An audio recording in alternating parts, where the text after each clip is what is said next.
Entrevista Venevisión, líder en opinión, por tu canal independiente, Venevisión.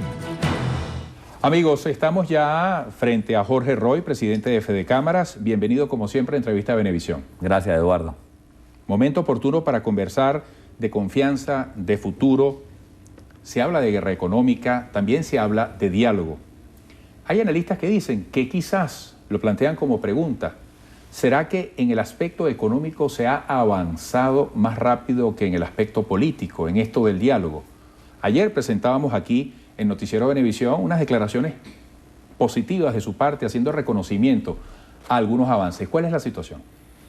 Sí, la verdad es que tiene que avanzar más rápidamente el diálogo económico que el diálogo político, entre otras cosas porque tú en el diálogo político estás conversando con alguien que quiere tu cargo, que no es el caso de Fedecámaras. En Fedecámaras no queremos el cargo del gobierno, lo que queremos es un objetivo común, que es que haya una mejor economía para un más sano ambiente de negocio. Entonces, ciertamente que la gente nos pregunta muchísimo lo que tú estás diciendo, Eduardo. ¿Para qué están sirviendo esas mesas de diálogo? ¿Han servido para algo? Y yo tengo que reconocerte que en 2 meses lo que ha ocurrido es, quizás la gente no se da cuenta porque hay un enturbiado clima político y social fuera en las calles que no deja ver algunos ajustes económicos que han venido haciendo el gobierno. Llámese una liberación de un nuevo tipo de cambio que por lo menos se puede acceder, llámese que hay un nuevo esquema para exportar, llámese que hay una flexibilización en el esquema laborales, se han reconocido precios que tenían casi 3 años que no se reconocían. En fin, la gente como que no se da cuenta, pero ciertamente yo estoy muy orgulloso de que por lo menos en esos espacios que hemos tenido de diálogo ocurren más cosas que si tú estás fuera sentado de la mesa. Así que yo reivindico el diálogo y sigo defendiendo que es la mejor manera de hacer los cambios con el sector gobierno. Ahora, se habla de una ofensiva económica, se alude a una guerra económica. Ustedes como Fedecámaras introdujeron ante el TSJ una acción contra la ley de costos y precios justos, una acción de nulidad. ¿Qué se plantea? Sobre todo si hoy se tomaran las grandes medidas, las más eficientes, ¿por cuánto tiempo más? No pretendo que lo diga con una varita mágica, pero ¿por cuánto tiempo más se mantendría este tema del desabastecimiento, de las colas, de la incertidumbre? Sí, para nosotros que no nos gusta tanto el tema ese de guerra económica, hubiera sido mucho mejor haber presentado este esquema que está ocurriendo en vez de una ofensiva económica. ¿Tú te imaginas que lo hubieran llamado un plan para incentivar la economía? Nos hubiera gustado mucho más, pero bueno, el gobierno lo ha llamado plan de ofensiva económica. Hay ciertos puntos de los cuales no nos hemos podido poner de acuerdo, como tú señalas. La ley de precios justos, el gobierno cree que es una excelente ley, que va a mantener los precios justos. Nosotros creemos que es una muy mala ley que va a perjudicar al consumidor y que va a traer mucho más desabastecimiento y más inflación. Y ciertamente la manera de dirimir esas diferencias es a través de un tribunal independiente, que es el Tribunal Supremo de Justicia, en un estado donde existe o debería existir la separación de poderes. Lo que nosotros estamos demandando de la ley no es precisamente el margen de comercialización. Es bueno que la gente sepa, no es que ahora los empresarios no quieren que les ajusten el 30%, ese no es el problema. El problema que estamos demandando es que hay penas superiores a de 14 años, como un carnicero esta mañana, que era increíble ver en televisión, que un carnicero que vendía carne segunda primero, entonces estaban metiendo presos a la junta directiva y multas de 3.000 millones de bolívares. Son penas desproporcionadas absolutamente. Yo no quiero defender ni al carnicero ni a nadie, pero hay muchas más cosas más importantes de las cuales se deberían preocupar las autoridades. Además hay ataques contra la libertad, ahí se declara de utilidad pública a todas las empresas. Por supuesto que no estamos de acuerdo con el gobierno. Y el que no estemos de acuerdo, dirimimos la diferencia ante el Tribunal Supremo de Justicia y eso no significa que nos levantemos en la mesa. Tenemos diferencias y vamos a transarlas con un tribunal. Parto de un ejemplo, voy a plantear varios puntos en esta pregunta. Los vehículos. Se llegó a un acuerdo para regular sus precios. La gente quiere saber cuáles van a ser los vehículos regulados, quiere verlos, tiene que tener acceso a ellos. Esto tiene que ver con la productividad en un escenario de alta inflación reconocida ya formalmente por el propio Banco Central de Venezuela. ¿Cómo podemos producir más? ¿Cómo podemos ver los vehículos? Sí, y lo de producir más no es solamente en vehículos. Ojalá, ¿cómo podemos producir más en todos los rubros? Que es lo ideal. El tema de los vehículos es un tema mucho más complejo. Primero porque no se ha hablado con todas las ensambladoras. Recuerda que lo que anunció el presidente Maduro es que habló con 3 de las ensambladoras y van a publicar los precios. Bueno, ahora falta ver si hay carros que respondan a esos precios, porque de nada sirve, como lo dijo el presidente Maduro, que tú pongas unos precios y no encuentres el producto. Pero además no se ha hablado con otras ensambladoras. Pero creo que el tema de fondo con las ensambladoras pasa por ser un tema laboral. Mientras tú le tengas que asignar a cada trabajador 2 vehículos y eso se transforma además en una reventa precisamente por las distorsiones del mercado cambiario, es muy complejo planificar cuál debe ser la política automotriz de un país. Creo que ese es un tema bien complicado, pero hay otros rubros en los que podemos ir avanzando, donde lo importante es que el discurso presidencial en estos momentos es un discurso de producir más en Venezuela e importar menos. Y ese discurso, por supuesto, que los empresarios no solamente lo acatamos, sino que lo incentivamos y es en el que nosotros creemos. Ahora fíjese, Roy, yo planteaba el tema de los vehículos, como usted lo entendió, como un simple ejemplo. Pero me refiero a la productividad en todos los sentidos, que en un país como el nuestro, altamente importador, tiene una alta dependencia del pago de deuda en divisas, de lo que debe importarse, ya sea como producto terminado o aquellos insumos a ser transformados. ¿Cuál es la perspectiva y qué se ha avanzado en ese sentido? Hubo un pequeño avance, que por fin hubo un reconocimiento de la deuda del sector empresarial con el extinto Cadivi. Por lo menos se reconoció que se va a pagar un 30%, es un buen paso y lo hemos así celebrado, de que es un buen paso, pero no estamos contentos con eso. Tú cuando le debes algo a alguien, tú no le puedes decir te va a pagar el 30% y olvídate del resto. Lo que queremos es que haya un reconocimiento total de la deuda sin que eso implique que a lo mejor el pago no es inmediatamente ahora, pero solamente el hecho de reconocer que existe esa deuda para el mundo internacional, para los proveedores que tienen las líneas de crédito cerradas, le devolvería un poco la confianza al país. Yo creo que es importante que el gobierno revise lo que tenga que revisar. Si encontró que hay corrupción, bueno, pues que lo diga, que 1000 veces más hemos dicho que publiquen las listas de Cadivi, pero si no, que empiecen a pagar cuanto antes, porque eso devuelve el clima internacional que necesita para que se abran ciertas líneas de crédito necesarias para que la bicicleta y la economía siga girando otra vez en el país. Roy, uno escucha muchos sectores decir que esta es la crisis más importante en la historia de Venezuela o en los últimos tiempos. Hoy es el día del bioanalista. Se han pronunciado también la salud privada, la salud pública. Insisto con la productividad. Alguien que vende café con leche, por ejemplo, y dice que no consigue la leche a través de los canales de distribución regulares y tiene que cruzar la calle y buscarla en aquel supermercado donde la haya, o tiene que pagarla por encima sin poder facturar para poder vender el café con leche. ¿Cómo?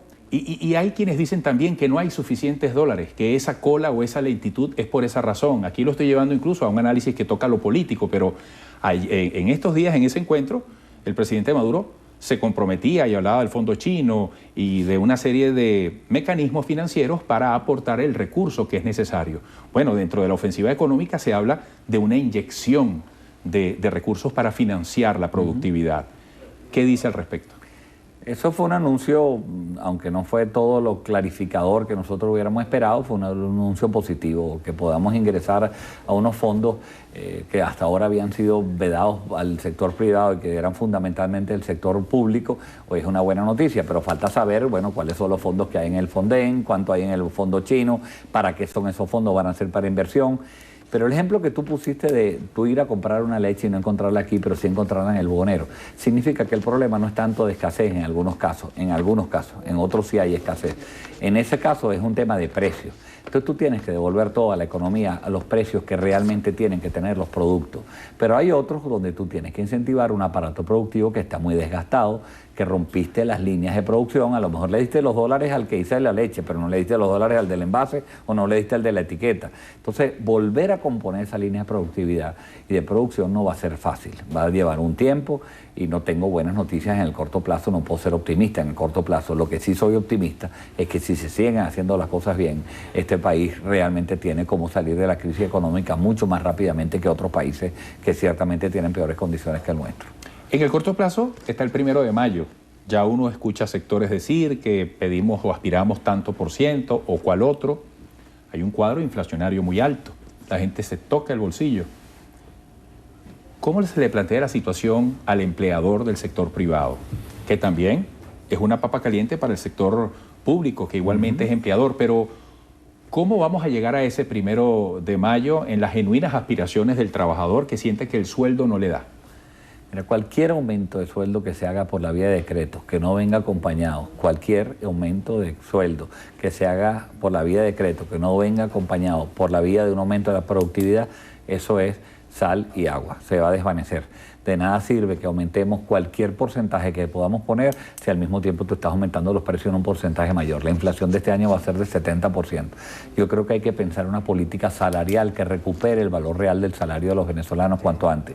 En Fedecámara hemos recibido este año, producto de estas mesas de diálogo, la posibilidad de que nos consulten en cuál va a ser nuestra posición y estamos preparando nuestra propuesta, que aún no la hemos terminado de pulir, pero ciertamente que va en esa forma. Eso tiene que ir correspondido con un aumento de la productividad, si no de nada sirve que a los trabajadores los alegres ahora con un aumento salarial de repetitivo de cada año para que después vayas a comprar los productos y no te alcance el dinero. Que presiona la inflación, ¿no? Así es, mientras más sea el aumento, más presionará la inflación. Entonces eso es una tragedia porque es el perro que se muerde la cola continuamente. Entonces tratemos de romper ese círculo vicioso para convertirlo en un círculo virtuoso donde el trabajador pueda tener un ingreso que le permita vivir dignamente. Pero ¿cómo se come eso? Usted acaba de decir una política salarial. Por ejemplo, hay un sistema de inamovilidad en este momento. ¿Qué consideraciones habría que incluir en una política salarial? ¿Qué habría que revisar para ir a una definición de este tipo? Bueno, por ejemplo, que más gane el que más trabaja. No puede ser que haya gente que no asista a trabajar, que en estos momentos tengamos una inamovilidad que permite que muchísima gente no asista a sus puestos de trabajo y esté ocupando puestos de gente que sí pudiera estar buscando puestos de trabajo. Que midamos cómo gana más quien más está produciendo, quien tiene más efectos en la productividad. Entonces una política salarial es que tú, después de que te retires, después de un tiempo, no hayas vivido solo de tu salario, sino que tengas un sistema de seguridad social que te permita retirarte con dignidad y eventualmente pues tener una vejez digna. Yo creo que es mucho más que un simple salario que te paguen al mes. Todas esas cosas hay que discutirlas. La inamovilidad, como tú bien señalas, Eduardo, es un tema muy complejo porque permite una perversión en el movimiento laboral donde tú te sientes que tú puedes hacer lo que tú quieras en el trabajo, nadie te puede despedir y tú le estás quitando el espacio a gente que sí quisiera trabajar y ser productivo.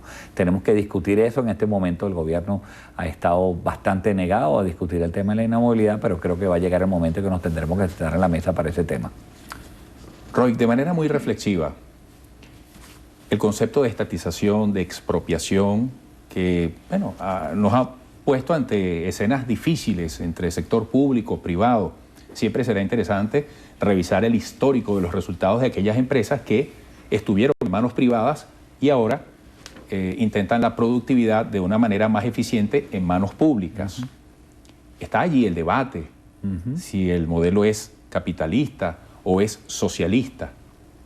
Hasta hace poco no se le veía a usted ocupar un mismo espacio físico con altos ejecutivos del gobierno, incluyendo al presidente Maduro. ¿Qué expectativas tiene usted con este concepto que también ha sido polémico, el del diálogo? Porque incluso hay gente en la oposición que no cree en eso. Es que los diálogos tienen que basarse en confianza. Mientras el gobierno no siga confiando en sus empresarios y sus empresarios no sigan confiando, empiecen a confiar en su gobierno, los diálogos son improductivos. De nada sirve que estemos sentados en una mesa, el sector económico, si afuera hay un reclamo de países, de muchachos jóvenes que tienen legítimas protestas y legítimas formas por las cuales estar protestando, un diálogo político que no avanza a la misma velocidad con la que avanza el diálogo económico. Entonces yo creo que el diálogo es un diálogo general. Un presidente de la República tiene que abrir las puertas para todos los que fue electo y para los que no fue electo. Y creo que hay un avance en ese sentido. Pero repito, de nada va a ocurrir si no hay un diálogo desapasionado. Y lo primero es definir conceptos. A lo mejor lo que entienden por socialismo ellos. Yo entiendo un socialismo maravilloso como el de Noruega y el de Finlandia. Ahora, si me habla de un socialismo como el marxismo, donde elimina la propiedad privada, entonces no estemos hablando de socialismo. Vamos a ponernos de acuerdo cuál es el concepto y seguramente vamos a poder avanzar muchísimo más en un tema de diálogo, porque hay términos con los cuales nos están alejando profundamente. Así que yo creo que lo primero es ponernos de acuerdo si estamos hablando del mismo idioma y después dónde podemos avanzar. Si es un socialismo, ¿hay un espacio para el sector privado? ¿Cuál es el espacio? ¿Cómo podemos hacer para vivir? ¿Podemos convivir los dos, un gobierno con sus empresas privadas? Ese es el tema que yo creo que está en discusión en estos momentos. En este momento el tiempo, y siempre es muy importante, el factor tiempo. Y desde hace mucho tiempo el sector privado viene clamando por respuestas concretas. ¿Cuál es la importancia de lograr resultados en el corto y en el mediano plazo en esta situación económica que va a ser una referencia para que la gente sepa si el diálogo está dando o no frutos? Lo que pasa es que pareciera que estamos como en una economía de guerra. O sea, el sector de los pollos tiene un problema, entonces le otorgamos unos dólares al sector de los pollos para que haya pollo. Entonces salimos corriendo al otro a pagar una candelita por allá. Y así no funciona la economía. Ciertamente lo que tiene que dar frutos, y si no, tengo que ser absolutamente pesimista en ese sentido, si no se abre un compás de diálogo donde todas las líneas de producción haya un diálogo desapasionado y empieces a cubrir de una forma global y general el tema del económico, no vamos a dar fruto. Mucho podemos estar avanzando con algunas cosas accesorias que reconozco se ha avanzado. Mucho podemos estar avanzando con cosas que nos molestaban de hace mucho tiempo y por lo menos nos estamos encontrando. Pero en todo caso reivindico el diálogo, Eduardo. Prefiero estar ocupándonos justo viendo lo que está pasando con estos objetivos que hemos logrado en poco tiempo, que estar desde fuera, estar reclamando sin participar en la mesa. Así que reivindico el diálogo y creo que es la única forma que tenemos los venezolanos de resolver nuestros problemas. Ese puede ser un buen titular para los que están siguiendo esta entrevista. Muchas Agradecido gracias por la visita, mucho éxito. Gracias a ti, Eduardo. Jorge Roy, presidente de Fedecámaras, hoy en entrevista a Venevisión.